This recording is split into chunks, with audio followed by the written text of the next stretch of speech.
Si elle travaille maintenant à Bois-le-Roi, c'est après avoir beaucoup bougé, s'est imprégnée de cultures différentes. Christine McKirdy, américaine née au Canada, étudie en France et aux États-Unis. Histoire de l'art Sorbonne Paris 4, puis une spécialisation en archéologie, mais parallèlement une passion, et ce depuis l'âge de 15 ans, la céramique. Être artiste dans sa famille ne s'imposait pas de soi, mais un jour, ce fut l'évidence. C'était une sorte de réalisation. À un moment en bibliothèque, j'étais partie à New York pour faire des études sur le sujet de l'archéologie moderne. Et j'ai passé ma journée entière en bibliothèque à regarder ma montre en disant « bon, il faut que je reste encore 3 heures ». Le soir, j'allais à un atelier de céramique et j'utilisais l'atelier le week-end et l'après comme je voulais. Et là, je restais jusqu'à la fermeture et je regardais dans le sens inverse. Ah, il me reste que 3 heures ou il me reste qu'1 heure. Et je restais jusqu'à 11 heures du soir et je partais.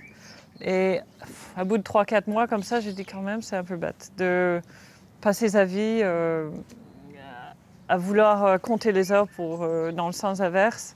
Il faudrait que je réfléchisse à ce que je veux faire de ma vie. Alors là, j'ai pris une décision que j'allais laisser tomber, pas laisser tomber, j'allais finir mes études, mais que je voulais en faire un métier de la céramique. Son travail, on a pu le voir dans cette exposition à Paris, mais c'est dans ce très champêtre et paisible atelier à Bois-le-Roi que les objets ont été travaillés et pensés. Donc, Christine, c'est le départ des créations se font à cette table? Oui, je m'assois pour dessiner, pour trouver des lignes, trouver des formes qui me plaisent ou juste, voilà, pour je reprends des choses auxquelles j'ai pensé dans le train ou des choses comme ça. Alors là, je vais battre la terre pour enlever les bulles d'air et pour avoir une terre homogène. Et quand vous arrivez à ce moment-là, sur votre table, vous avez déjà une idée de l'objet que vous allez faire? Oui, ou si j'ai pas, je m'arrête après la préparation, je m'assois et je dessine. Bon, c'est par étapes. Mais des fois, je sais exactement ce que je vais faire dans une journée, et d'autres où je peux m'asseoir pendant quelques heures, là, juste à réfléchir, à dessiner ou à faire autre chose jusqu'à ce que je me fixe un but. Et c'est tous les jours? Tous les jours que je peux, je travaille. Mais bon, j'enseigne aussi. Il y a souvent autre chose que je dois faire. Mais tous les jours de disponible, je suis là. Je fais vraiment ce que j'ai envie de faire, enfin, ce qui m'intéresse moi. Puis après, si les gens ils achètent. Mais je me préoccupe pas du tout de la commercialisation. Si on commence à travailler pour vendre, forcément, ça va changer ce qu'on fait. Moi, je fais ce qui m'intéresse et puis après, si les autres, ça les intéresse, ils achètent. Heureusement, il y a des concordances, mais quelque part, c'est un dialogue entre moi et ce que je fais. Il n'y a personne d'autre dans ça.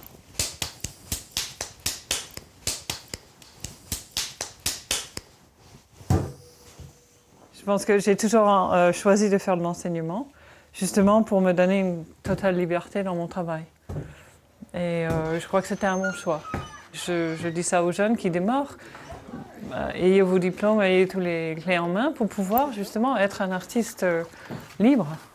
C'est à l'école Parsons, mais à Paris, qu'elle enseigne à son tour. Toutes les couleurs sont mélangées. Hein? Donc maintenant, on va faire le tour de ce que sont ces couleurs. Alors celui-là, j'aime beaucoup le contact avec les élèves, l'enseignement, d'apporter quelque chose, d'émerveiller quelque part, parce que la céramique, c'est quand même une activité que les gens ils aiment. Enfin, en tout cas, s'ils restent, ils aiment beaucoup. Et donc, j'aime bien partager ma passion pour la céramique. That's good. On transmet des idées, des façons de réfléchir, des façons de se construire en tant qu'artiste, voilà, plein de choses. Et moi en retour, j'apprends beaucoup de mes élèves. Parce qu'ils sont jeunes, ils n'ont pas de choses qu'ils ne peuvent pas faire, donc ils font des choses qui m'étonnent. Et moi de mon côté, je retiens. OK, so what do we have here? Ça, c'est une université d'art, enfin une école d'art spécialisée. Et j'enseigne ici parce que c'est un des seuls qui enseigne la céramique à un niveau supérieur. C'est une école d'art qui a un programme, qui a un département céramique. En France, on le sépare souvent dans les écoles d'art appliquées ou autres, alors qu'aux États-Unis et en Angleterre, ça fait partie du cursus Beaux-Arts. Ashcam, in response to your question, the point at which they cross over, you get that third one that you don't know about, which can be interesting. On enseigne en anglais. C'est une école américaine, mais les élèves viennent de partout. J'ai pas plus d'Américains que j'ai d'autres pays. C'est vraiment un groupe d'élèves très international.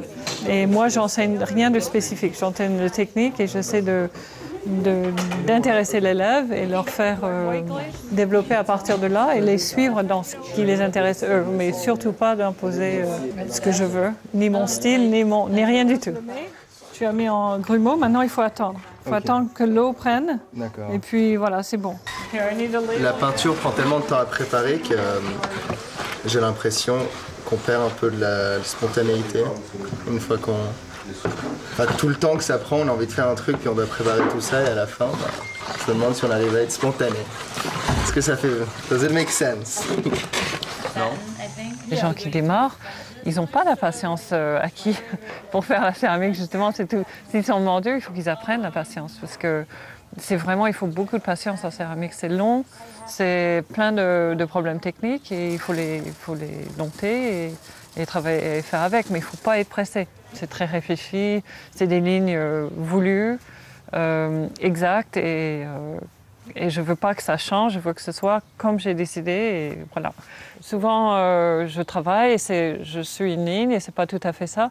Je vais la changer, je vais la décaler jusqu'à ce que ce soit juste. Qui est le juge? C'est vous seul ou... Moi seule, oui, voilà, moi seule, oui. Mais c'est vraiment, c'est même moi, je ne peux pas l'expliquer, mais je regarde et je vois... Voilà, là c'est bon, ou là non, ça manque, ça manque. Mais quand on le trouve, on sait que c'est là.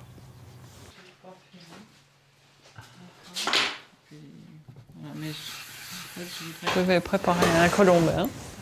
C'est le petit bout de terre qu'on roule. Voilà, pour faire un petit, comme les enfants disent, une petite saucisse.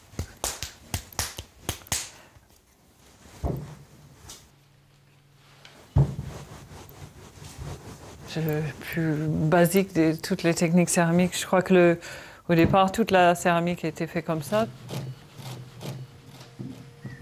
C'est une des plus anciennes techniques artisanales, vous pensez? Oui, oui, oui. À l'origine, avant qu'ils aient la céramique, ils transportaient l'eau de pluie ou l'eau des puits dans des paniers où on mettait de la terre glace pour imperméabiliser. Alors forcément, ces paniers-là, quand le village brûlait, le panier partait, mais il restait un pot cuit. Et on dit que c'est peut-être comme ça qu'on a compris que la terre avait un pouvoir de transformation chimique. L'idée qu'on pouvait cuire la terre pour la rendre dure. Parce qu'une fois qu'elle est cuite, on ne peut pas partir en arrière. C'est pour ça que je dis aux élèves, s'il y a un truc vraiment moche, il faut vraiment le détruire, parce que après c'est là pour l'éternité. Voilà.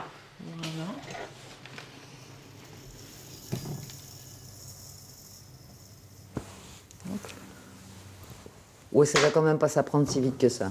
C'est long, hein, l'apprendre. C'est pas que la technique qui est long. Ce qui est long, c'est l'œil. Mais l'œil, on l'a ou on l'a pas, non? Non. Non? Ça s'acquiert? Ah oui. Oui, oui. Oui, je crois que tout le monde peut... Il y en a qui ont plus de capacité d'autres, mais c'est beaucoup, je crois, le niveau de travail qu'on y met, la volonté. Mais le talent, ça s'apprend aussi. Le talent, c'est quoi? Alors c'est quoi? En céramique, c'est quoi le talent? C'est d'être un peu habile des mains, mais c'est aussi une ouverture d'esprit, parce qu'on peut, à ce moment-là, par exemple, faire un travail qui n'est pas techniquement parfait, mais dans l'idée géniale. Les objets créés par Christine McKirdy sont souvent assez ambigus pour poser question à qui les regarde. C'est d'ailleurs en ce sens qu'elle travaille. Voilà, je peux vous parler de celui-ci. Ça, c'est une des pièces qui, pour moi, est très ambiguë. Le spectateur regarde, il en tire ce qu'il veut, mais c'est sûr que moi, j'ai plein d'idées qui tournent autour d'une pièce comme ça. Ce petit objet au milieu, elle n'est pas fixée, elle est mobile, parce que j'aime bien le côté ludique des choses. Je crois que le spectateur, il a envie de toucher, il a envie de prendre, et justement, il ne peut pas. Et ça, là, c'est interdit, c'est l'interdit. Mais on a envie.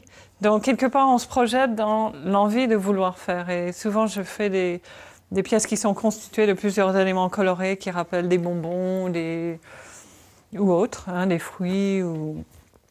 Et je veux qu'on ait envie de prendre, parce qu'on se projette dans cette envie. L'envie de caresser, je crois que ça fait partie de l'intérêt d'une pièce en 3 dimensions. C'est que c'est pas comme une peinture ou un litho ou autre en 2 dimensions. Les choses en 3 dimensions, elles existent dans l'espace. Et il y a ce rapport au corps et on a envie de prendre en main. L'archéologie, l'histoire de l'art nourrissent son travail, elle nous l'a dit, mais l'amènent aussi à sauver certains objets de l'oubli. Tout cela, je m'en sers. Et pour beaucoup, c'est des choses anciennes que j'ai trouvées dans la rue.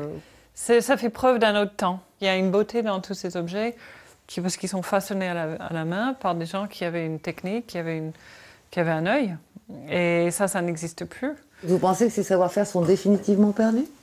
Ah ben non, il y a des artisans, justement, comme moi, des gens qui continuent, mais ce sont peu. Et c'est passé dans l'exception et non pas dans le quotidien. Là, c'est des choses vraiment qui ont été jetées. Mais j'achète des outils anciens en me disant ça peut me servir.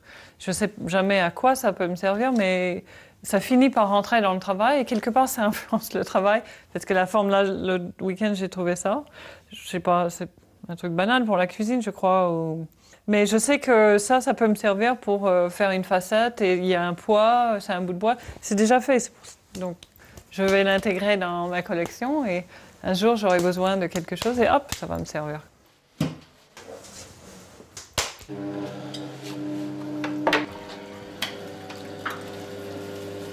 Là, je vais faire encore un petit élément comme ça, droit. Je vais tourner une pièce. Hein. Et c'est une petite pièce qui fera partie de l'ensemble?